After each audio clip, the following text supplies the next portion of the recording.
How to get yourself started with LiveChat?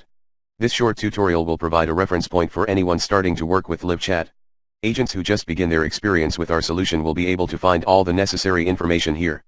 After going through this tutorial, beginner LiveChat users will be able to use the application and understand the information it provides.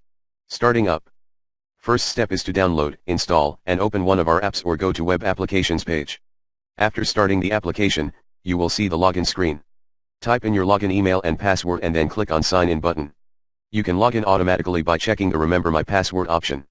You will be taken inside of the application form where you will be able to answer chats, monitor your website, and engage visitors browsing your website.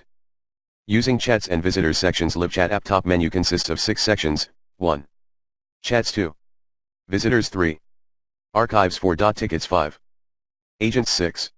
Reports. First 2 tabs are the most important when you focus on handling the chats. Chat section is the tab that is used for communicating with your clients.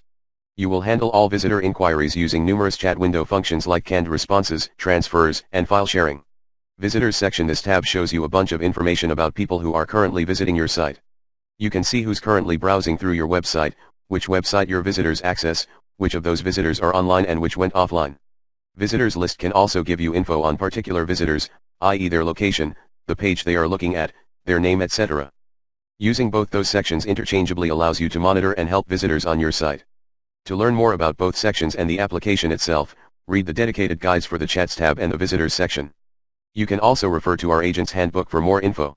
Hit https://lc.chat/66d4k and get yourself started with LiveChat.